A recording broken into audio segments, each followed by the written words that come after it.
This presentation is about the religious anarchism of Leo Tolstoy. To start, I would like to make a disclaimer that this is a somehow sanitized rendering of Tolstoy's thinking. There are two main elements that I have changed for this presentation. The first one is that he makes several statements about man or men, the duty of man, or all men are created equal. For this presentation, I'm going to render those statements in a gender-neutral form. The other element that can cause confusion is the use that he does of lack of religion. So he says, oh, this particular group of people have no religion or have no faith. But later in other parts of his writing, he says that every human has faith and every human has religion. So what I understand when he says lack of religion or absence of religion is more that that person of that group has false religion or erroneous religion. Let's start with what caused all this religious writing on Tolstoy. So shortly before turning 50, Tolstoy falls in a deep depression and he wants to kill himself. He cannot stop thinking about suicide because he sees his life is meaningless. And for him, throughout his writing, throughout his religious writing, the most important question is the meaning of life. Any other question was the distance between Earth and the moon, was the speed of light, can humans fly? Those are secondary questions. The first question humans should tackle is the meaning of their life. So initially he turns to rational knowledge looking for an answer. And in his taxonomy, he understands knowledge as a sphere. And on one half of the sphere, there is philosophy.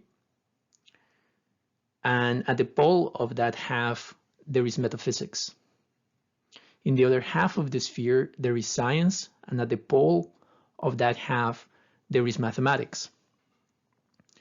And he says, but the problem starts with science because science doesn't even attempt to answer the question of the meaning of life. So in that sense, science is pretty useless because it doesn't even attempt to answer that question. It answers a lot of questions. It can be very useful for lots of things, but to answer the question of the meaning of life. And then he turns to philosophy. And he says, well, the problem with philosophy is that philosophy restates the question in different ways. It provides frameworks of analysis, but it really doesn't answer the question of the meaning of life. And according to him, if you analyze life through a purely rational perspective, you inevitably will arrive to the conclusion that life is both meaningless and evil. One of the main concerns of Tolstoy is the reconciliation of human and the universe. Human being limited in its size, in its lifespan, strength, and intellect, and the universe, which is infinite. And human can be conscious of that infinite universe, and it has to find some reconciliation between these two in order to find meaning, because otherwise all his endeavors, all the endeavors that human has, eventually will become meaningless when it finds death. So in his quest for answering this question, he turns to irrational knowledge. And he says, well, for sure humans have a capacity of rational knowledge, but there is another type of knowledge which is irrational. And the main element of this is faith. And he establishes a relation between faith and religion. He says, faith is the inner, spiritual, highly subjective experience, while religion is simply the exterior manifestation of that faith. And all humans have faith. All humans have faith in something, because otherwise they would be either desperate or dead. And faith, by definition, cannot be proven by reason. The articles of faith cannot be proven by reason. So what can we say about faith? So one position to take about faith is simply to say that all faiths are pretty much equal, that it depends on the opinion of the person, and to believe in, any article of faith is equally good as another article of faith. But Tolstoy strongly opposes that view, and he says, well, true faith or true religion will be that religion that maximizes the material and spiritual well-being of a person. So that's the measurement he's using, the criteria that he's using. So one of the interesting things that he says is, while the articles of faith, what the main premises of faith cannot be proven by reason, ideally, those articles of faith shouldn't contradict rational knowledge. In fact, he has this view that if you have true faith, you will be able to find a harmony between your irrational knowledge and rational knowledge. This slide summarizes well a Tolstoy theory of mind. So the brain divided in not the brain, but the intellect of human divided in two, and ideally finding an equilibrium between these two fields. So initially during his crisis, he turns first to the state religion of Tsarist Russia, which is Orthodox Christianity. And he says that he was torn because at the same time that he found a lot of value and goodness in a lot of the things that people did, especially the most humble people, he did see a lot of contradictions, and he did see a lot of things that to his eyes seemed useless. So this is some of the articles of faith that he finds that contradict reason and that therefore should be rejected. For example, the virginity of Mary, the Holy Trinity, miracles, idols, sacraments. He says all those things that that are just against reason and that really have no value in the faith of a person, they should be just rejected. And let's talk about more about faith and how he creates a hierarchy in different religions, different faiths. And he says, well, if you're gonna analyze faith, you should analyze faith and you should analyze religion just the way you analyze reason. There are a school of thoughts within reason that produce theories, and these theories eventually are either accepted or rejected. And they have life cycles. Some theories are very popular for a period of time and then they disappear. So he says we can do something similar with our study of faith. He says, well, the first most primitive form of faith is faith in oneself.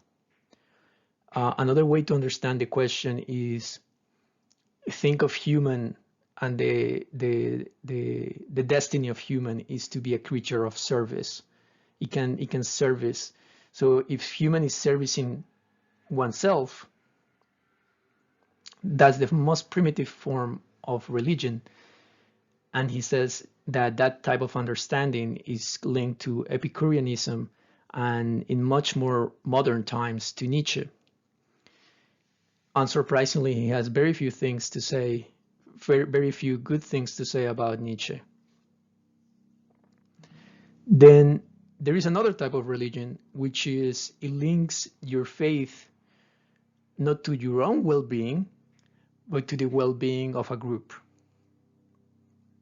And this goes from smaller to larger. So it could be your family, it could be something larger, it could be your tribe, it could be your nation. And somehow surprisingly, he also includes humanity as one of these possible aggregates of people. At his time, they were doing the same attempts. Auguste Comte was the father of positivism, was making the first attempts at humanism. And he says, well, humanism is actually just another form of paganism. And ultimately, true faith, true religion. In that sense, he's very unapologetic. He says that Christianity is the religion that most clearly and openly has expressed the views of true religion. But at the same time, he does something unusual for his time, which is he gives credit to other religions and to other understandings of life. He gives credit to ancient Greeks with the Pythagoreans and the Stoics. He gives credit to Eastern thinking with Brahmins, what we would call today Hinduism, Buddhist, Taoist, Islam, and Confucianism. He says that all these schools of thought had that same element of true religion.